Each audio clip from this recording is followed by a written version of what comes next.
Hey, je suis Boom et je suis en train de développer et préparer une démo publique pour Kitty's Last Adventure, un survivor en hommage à mon chat. En théorie, dans 2 semaines, je participe à un event Steam public avec une démo. Avec les Steam NeoFest, au final, les démos, on oublie un peu ce qu'elles peuvent être. De mon côté, par exemple, je prépare une démo brute pour un public averti. Parce qu'il y a un monde qui sépare les premières démos qui ne sont souvent que des prototypes des versions finales. Que parfois, bon, évidemment, on reçoit des commentaires qu'il faut apprendre à ignorer. Et non, les playtests, c'est pas juste pour trouver des bugs.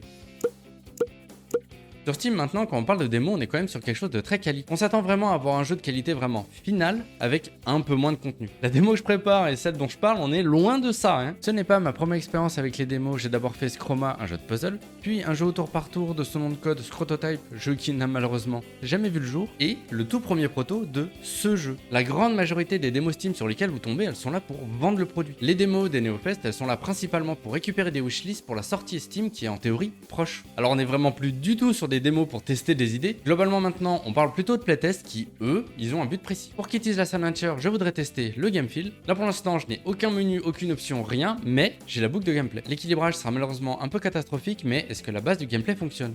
Est-ce qu'on est content quand on level up?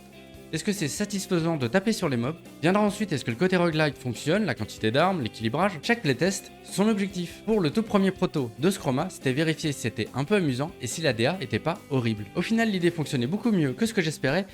Quant à la DA, ouais. Bien plus tard, quand j'ai fait des playtests, ce n'était plus du tout ni pour le game feel ni pour la DA, mais tester si les gens s'en sortaient avec les niveaux tuto. Et là, gros problème. Autant quand on veut tester l'évolution du fun du jeu, on peut retester les mêmes personnes. Autant quand on veut tester la découverte du jeu, il nous faut notre personne à chaque fois. C'est d'ailleurs une bonne idée de ne pas partager vos playtests à un trop grand nombre de personnes. On pourrait se dire, de toute façon, peu importe, plus il y a de commentaires, mieux c'est. Sauf que si c'est pour se taper 50 fois les mêmes commentaires, bah évidemment, tout le monde perd son temps. Et vous pouvez aussi épuiser le sang frais qui s'intéresse à votre projet. Même si pour certains, il suffit de faire un post sur Discord ou Twitter pour avoir plein de testeurs différents à chaque fois. Les testeurs qui sont même prêts à se filmer en train de jouer et vous envoyer la vidéo. Non, je suis pas jaloux. La plupart des devs indés, on est vite limité en nombre de personnes qui veulent bien tester notre jeu. C'est d'ailleurs une question qui revient très souvent, comment avoir des playtesters? Alors j'ai pas vraiment de réponse magique à ça, mais il faut déjà sortir de sa grotte. Et je ne parle pas de la version game dev du commentaire YouTube. Waouh, super ta vidéo! Ça te dit de venir voir ma chaîne? Ce qui donne, salut, super vos jeux vidéo, vous pouvez tester le mien. Si votre seule interaction avec des gens c'est de leur demander quelque chose, et ben vous savez quoi? C'est nul! Ça peut être compliqué de trouver le public de son jeu pour le tester. Encore plus quand on a un début de projet avec des graphismes pas terribles. Je suis passé par là avec le premier proto de Scroma où visuellement peu de personnes pouvaient s'intéresser au projet. Mais au moins si vous êtes investi dans les communautés, ça vous donne une petite base pour avoir des retours. Cependant, il faut faire super gaffe, car si la personne n'est pas votre public, ses retours peuvent ne pas être très significatifs. Si on me demande de jouer à un jeu de foot, eh ben je dirais que c'est nul. Mais parce que j'aime pas les jeux de foot. Dans mon cas, il y a tout un public qui ne joue pas à des survivors ou qui a des survivors très complexes. Donc forcément, mon jeu pipou, bah il est nul. Et le pire, c'est que dans le fond, eh ben ils ont pas tort.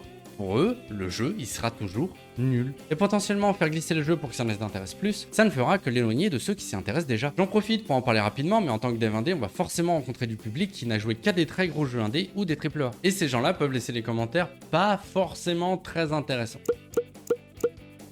Alors là, évidemment, ces commentaires, il faut juste passer à côté. De toute façon, vous n'avez rien à en tirer. Ils achèteront pas votre jeu, ils n'y joueront pas. Même si, bon, des fois, ça pique quand même. Il y a aussi les personnes du métier qui ont un œil hyper critique. Souvent, ils tapent très juste sur ce qu'il y a à améliorer, mais ça donne un peu l'impression que tout est acheté. C'est d'ailleurs pour ça que je n'insiste jamais quand le jeu donne une critique. Ce n'est que mon avis, pas une vérité générale, et je n'ai pas une vision globale du projet. Je pense que, en général, pour finir un jeu vidéo encore plus en solo, il faut accepter de faire du good enough. Ce good enough que des yeux plus aguerris peuvent justement vous remonter comme problématique. Mais peut-être que la grande majorité des joueurs passeront complètement à côté. Tout le monde peut se gourer, c'est là que les playtests peuvent intervenir pour confirmer ou pas. Par exemple, dans Scroma, j'ai été énormément critiqué sur mon idée de mettre des indices que le joueur peut activer quand il le souhaite, et c'était encore avant le God of War qui venait spoiler les énigmes. Je me suis pris des pavés entiers de gens qui venaient m'expliquer par A plus B pourquoi je faisais n'importe quoi, que la seule raison pour laquelle je voulais rajouter ces indices, c'est que j'étais un mauvais dev. Promis, j'ai pas pleuré. Et au final, même après 2 ans, j'ai eu aucun joueur qui s'est plaint des tips. Ça a été super bien accueilli par les joueurs dès les premiers playtests, alors je les ai laissés. Certains les ont utilisés et ils étaient très contents de les avoir, et d'autres ils voulaient simplement pas y toucher. Et s'il y a bien une chose que permettent les playtests, c'est ça. On a beau discuter, réfléchir dans notre coin, ça ne vaut pas des gens qui ont votre jeu dans les mains. Des trucs que vous pensez cool peuvent finalement ne pas l'être. Des fonctionnements que vous pensiez évidents peuvent finalement être incompréhensibles. Un dernier exemple avec Scroma. Pour moi, cette world map était évidente, les boutons à droite-gauche pour changer de monde, et chaque numéro que vous voyez représente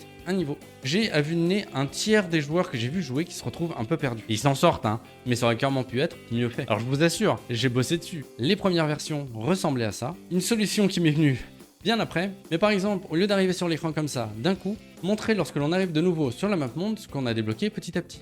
On m'a posé la question récemment, mais oui, la map monde, aujourd'hui, son code, ça ressemble plus à de la magie noire qu'à autre chose. De toute façon, je suis sur un autre projet aujourd'hui qui d'ailleurs devrait recevoir une démo très bientôt. C'est principalement pour les personnes qui suivent le projet de très près, parce que comme j'ai dit en début de vidéo, ce sera très brut. Merci encore de suivre mon aventure et merci à ceux qui me soutiennent d'une façon ou d'une autre. Si vous avez envie d'avoir plus d'infos sur du game design, je rentre plus dans les détails sur Patreon, qui est gratuit. Sinon, il y a toujours mes anciennes vidéos ou mes live Twitch tous les matins de la semaine à partir de 9 h. Nous, ici, on se retrouve dans environ 2 semaines. Bonne semaine à tous!